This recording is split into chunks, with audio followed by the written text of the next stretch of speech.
Okay. Good afternoon, everyone. Thank you for coming. We're going to brief this afternoon on the investigation and what I would loosely describe or term the recovery.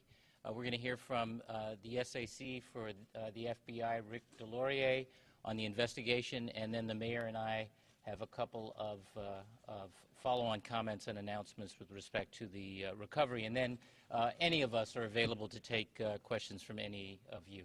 So let me start with Special Agent Delorier. There you go. Thank you very much, Governor Patrick. And again, good afternoon. My name is Rick Delorier. I'm the Special Agent in charge of the FBI's Boston Division. Let me recap our investigative efforts this afternoon. Yesterday at this time, our collaborative efforts were focused on saving lives and treating the injured. At the same time, resources were directed to ensure the safety of our community. As soon as those important tasks were completed, first responders focused on establishing a criminal investigation.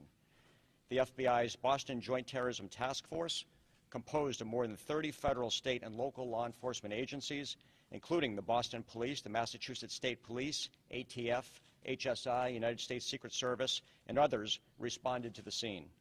Many of them were already there as part of the general security for the marathon already in place. The first step law enforcement took was to secure the physical area around the blast for the purpose of preserving evidence in the area related to the devices itself.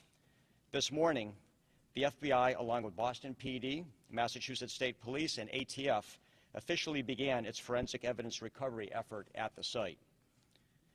Their goal was to recover physical items related to the blast. Those items have been recovered and are being sent to the FBI's laboratory in Quantico, Virginia. There, specialized examiners will reconstruct the device or devices and determine its makeup and components. Among items partially recovered are pieces of black nylon, which could be from a backpack, and what appear to be fragments of BBs and nails possibly contained in a pressure cooker device. We are expediting this blast evidence to our laboratory in Quantico, Virginia, for a complete and thorough analysis. In addition, this morning, it was determined that both of the explosives were placed in a dark-colored nylon bag or backpack. The bag would have been heavy because of the components believed to be in it. At this point, it is difficult to determine specific components used until we can eliminate other factors which may have already been present in the environment. In fact, we won't know with some certainty until the laboratory completes its final review.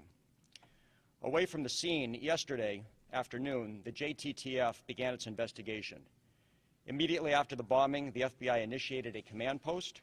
Those assigned to the JTTF, intelligence analysts, and other personnel from every state, local, and federal government agency associated with the JTTF, and many others on their own, including Boston PD and Mass State Police. More than 1,000 law enforcement officers across many agencies have been assigned to this investigation via the command post. They began canvassing sources, reviewing government and public source databases, and conducting interviews with eyewitnesses and others to determine who is responsible for this crime. We are doing this methodically, carefully, yet with a sense of urgency. All across the nation and around the world, the force of the United States is working hard to locate those responsible. Already, the FBI has received more than 2,000 tips as of noon today, many of which have already been reviewed, analyzed, and vetted. We will continue to work around the clock tirelessly, side by side with our partners, to continue to investigate and act on these leads. Regarding who might be suspected of this event, the investigation is in its infancy. As law enforcement, it is our responsibility to thoroughly review each and every piece of evidence. Some of our activity you may see, some of it you won't. But rest assured, we are working hard to get the answers. At this time, there are no claims of responsibility. The range of suspects and motives remains wide open. Importantly, the person who did this is someone's friend, neighbor, coworker, or relative. We are asking anyone who may have heard someone speak about the marathon or the date of April 15th in any way that indicated that he or she may target the event to call us.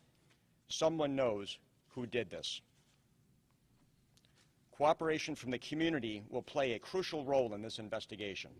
We ask that businesses review and preserve video surveillance video, and other business records in their original form. And we are asking the public to remain alert and alert us of the following activity. Any individual who expressed a desire to target the marathon, suspicious interest in researching how to create explosive devices, the noise of explosions in remote areas prior to yesterday, which may have been used as tests by those responsible for these acts, someone who appeared to be carrying an unusually heavy, dark-colored bag yesterday around the time of the blasts and in the vicinity of the blasts. As further substantive details become available that are appropriate for release, together we will either issue a press release or hold a press conference.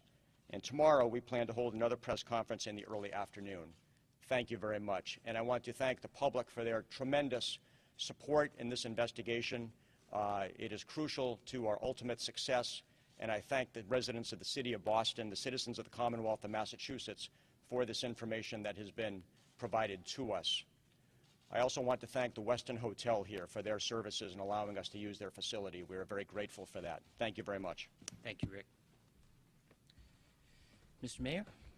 Thank you, Governor. Thank you all for being here once again this afternoon.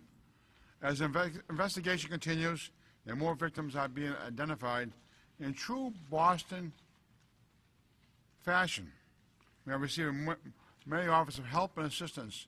And just earlier today, Senator Warren and I visited several of the victims of this tragedy. Your heart goes out to them and their families during this very difficult time for them. I also want to talk about the police, the fire, EMS, all those services, and the volunteers who reacted quickly during this time of tragedy also. Because of the outpouring of help, we've set up an organization, One Fund Boston, which is to collect money to help people who might need help during this time. The website is onefundboston.org.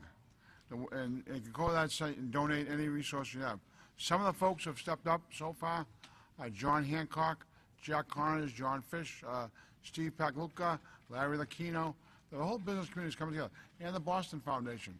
They're all there willing to help. That's how Boston's come together like it's never come before. We're all here because this tragedy is not going to stop Boston. We are Boston. We are one community, and we will not let terror take us over.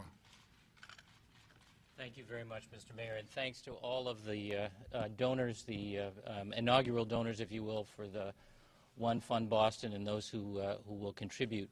In the nature of contributions, the Lieutenant Governor and I visited a couple of hospitals this afternoon as well, and one of the things that we had an opportunity to do is thank the extraordinary medical teams who have responded to the needs of people who were hurt.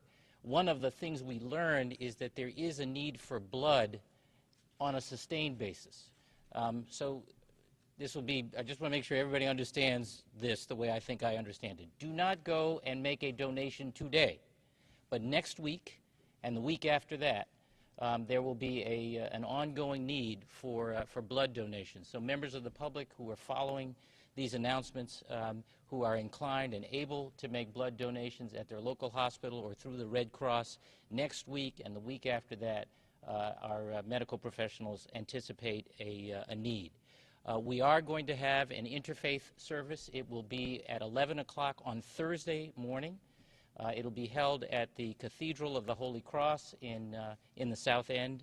I'm very pleased that the President will join us for that to help us all heal. Another point that I wanted to make before I open it up to questions. You've heard Special Agent Delorier and many, many others in law enforcement tell you what we can tell you about the ongoing investigation and the fact that there is not yet an identified suspect. These are times when all kinds of forces sometimes conspire to make people start to think of categories of people in sometimes uncharitable ways. This community will recover and will heal if we turn to each other rather than on each other. And one of the things that we'll emphasize at the Interfaith Service and that we want to emphasize by our example every day is that we are one community, as the Mayor said. We are all in this together, and the sensitivity we show to each other as we heal will be an important a part of how we heal. And now we're happy to take your questions. I'm not signaling anything. No, not you, the Special Agent Delorier. You said person, you didn't say persons. Are you looking for one person? I believe I mentioned in my statement, we don't have any definitive information regarding suspects or subjects. It could be a person, it could be persons. We don't have any, we have not reached any conclusions at all in that regard. Commissioner Davis, you run this event year after year, presumably with a sound security plan. Can you talk about what happened this year, what went wrong, and do you think that these people may have been planning this for many years? The second part of that question will be answered by the investigation. There's a lot of work that needs to be done to determine exactly how this incident occurred. We plan this incident like we do every incident in the city of Boston. We work very closely with our federal partners, the intelligence services. Each incident is vetted very carefully. There's a specific plan put together. This particular plan was very well thought out and executed. And there were more officers assigned to this race than we've ever assigned before. And we were particularly concerned with the finish line this year and assigned more officers down in that area. I think if you look at the videotapes, you can see that. So we'll have a lot of time to vet all these plans and to determine exactly what happened here. But this is going to be an integral part of the ongoing investigation. Did something go wrong here, though, with your plan? Was there a weakness that clearly they exploited a weakness? Well, you know, this is a soft target. And so anybody can go into a church service and do this type of thing. When you have an event like this, you can't lock it down like it's a military operation. It needs to be open to the public. There's commerce occurring up and down that parade route. And by the virtue of the type of event this is, it requires that we don't turn these events into a police state. So we struck what we believe to be the appropriate balance. We'll review all of that, and we'll come to some conclusions down the road. But this investigation is really our priority right now. Governor, with your comments, Governor, a few minutes ago about targeting groups unfairly, are you suggesting that you hinted about targeting groups unfairly? Are you suggesting that that situation is in fact happening? No, we haven't actually had any complaints, but the U.S. Attorney and I were talking earlier about those concerns, and just wanting to remind people this is the time to show that sensitivity. Mr. Delorier, can I ask you just a few questions, sir? Was black nylon residue found at both of the bomb blasts, and what specifically can you tell us about rice cooker? Do you have an actual piece of a rice cooker that's found? No, I believe I said pressure cooker. Possibly a pressure cooker.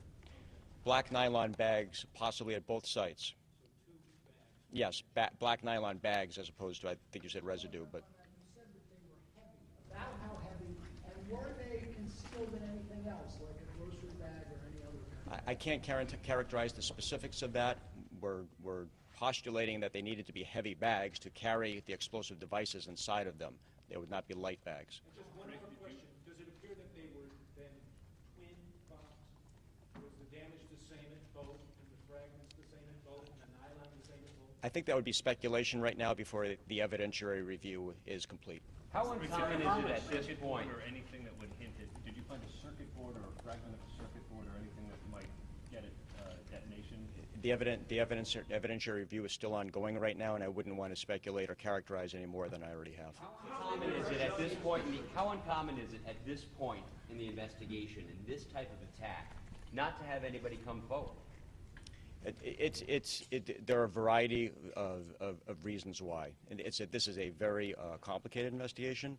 It is going to be pursued methodically, carefully, diligently, but with a sense of urgency.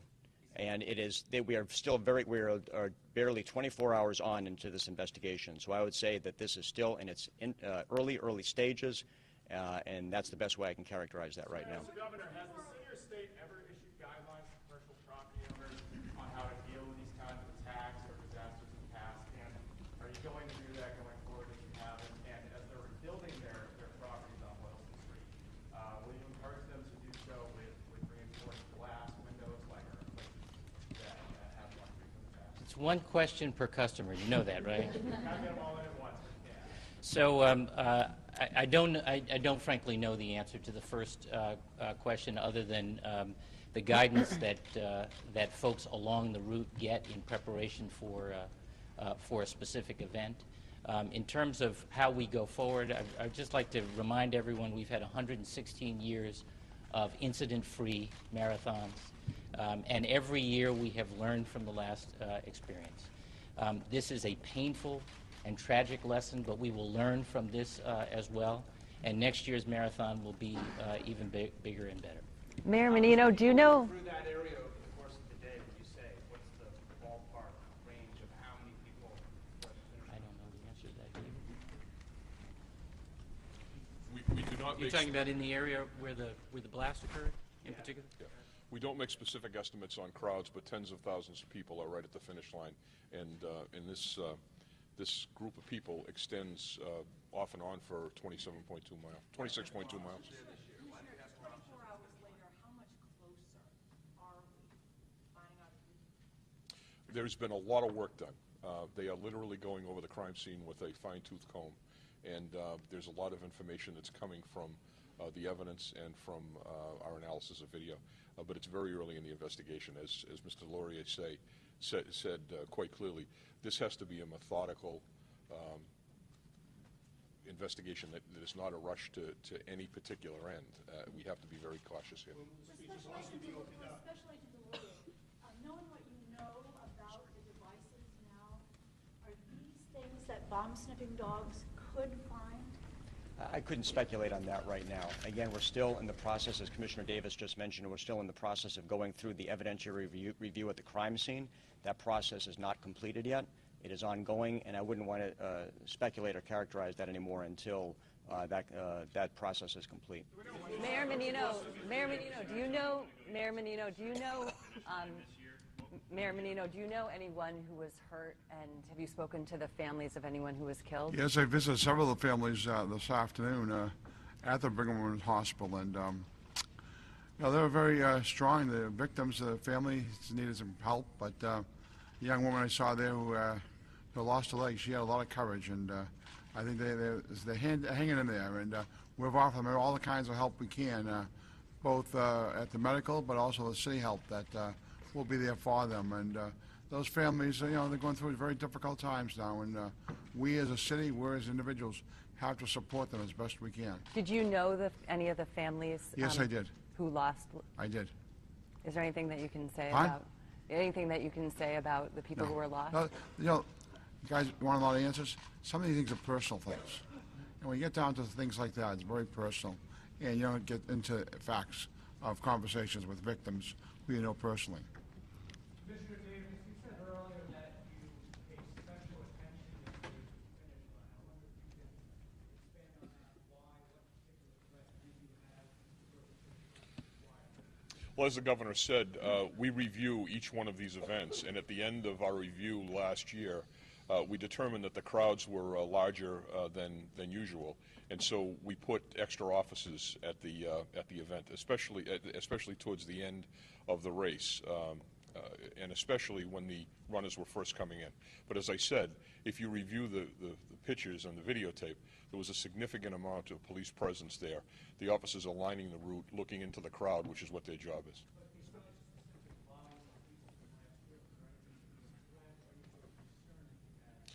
No, as I said, we talked to our federal and state partners.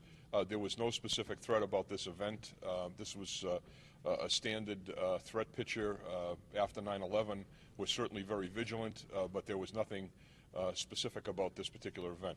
We had teams of undercover officers in the crowd, working the crowd at the end of the race, which is standard procedure because of pickpockets that occur in that area.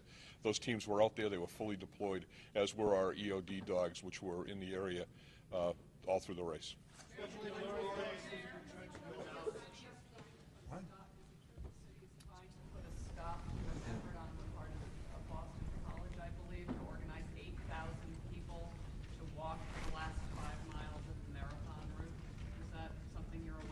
I'm not aware of it at all. Friday? No. Agent Deloria? Does law enforcement know anything about that? No. Agent Deloria, if I could just, I hate to belabor this, but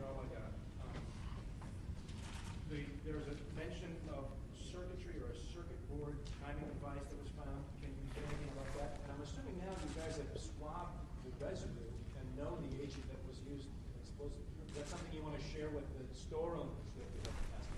No, I believe the circuit board was brought up by a member of the media right here and not in my remarks, so I'm not prepared to speak to that, any aspect pertaining to that right now.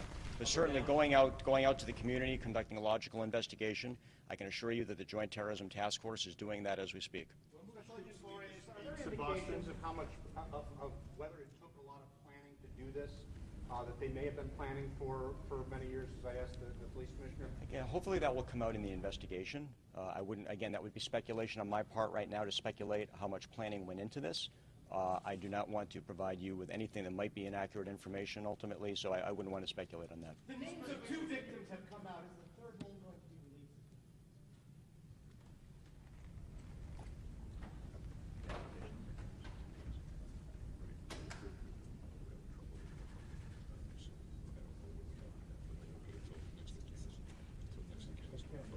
That's what we gotta do. Commissioner Davis advises me that there is not enough work done right now to make a notification to the next of kin for the 3rd victim. Special Agent, can you be clear on how many pressure cooker remnants you may have found, possible pressure cooker remnants? You could, one at each site. Can you just be clear on that? And 2, given that your discussion of pressure cookers, what's the sophistication of that? Is this something that's made in the basement or? No, I think pressure cookers, Milton, we're familiar with those. They're relatively ordinary cooking devices, historically going back several years. As far as precisely what evidence was found at what location, I wouldn't want to go into the details of that right now. That there are multiple pieces of evidence that are at the crime scene, as you might well imagine from the serious, tragic nature of this event.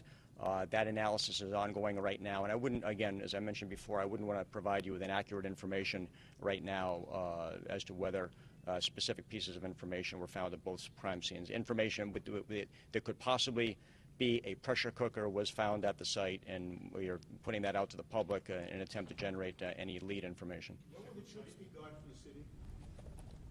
When will the National Guard be gone? And what streets open? When they're not needed anymore.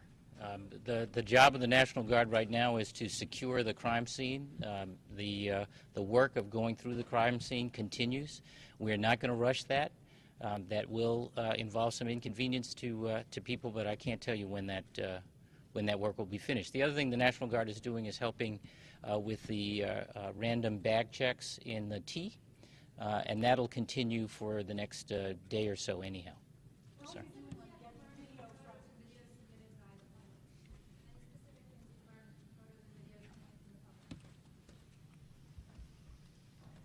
We have had a tremendous outpouring of support from the public in terms of video that has been submitted to us. It has been tremendous, and we are analyzing that right now, taking a look at it. We are bringing specialists up from Quantico to assist us, who are digital video analysis experts, and we are bringing the best possible resources that the FBI can bring to bear to Boston to participate in that very aspect of this investigation. When it comes to pictures and video?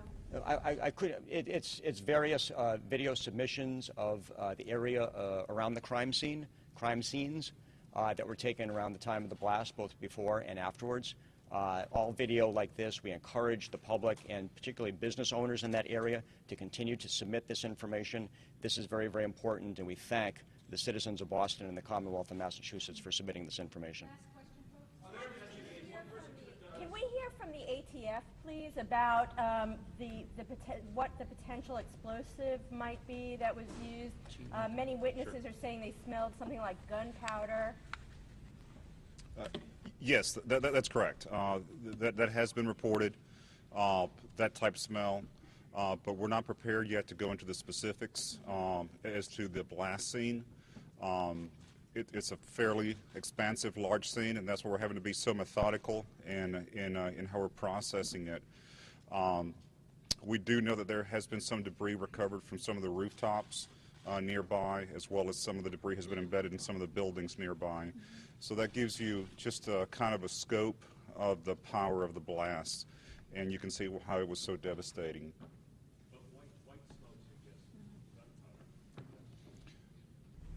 we're not prepared to really get that specific yet. Yeah, just I want to ask a favor on behalf of somebody I met this afternoon. Lieutenant Governor and I were over at Tufts Medical Center, and we visited a young woman. We visited a number of victims, but one young woman named Victoria, who is a Northeastern student, who is in the hospital because of a serious shrapnel wound she had in her leg in the site of around the site of the first blast.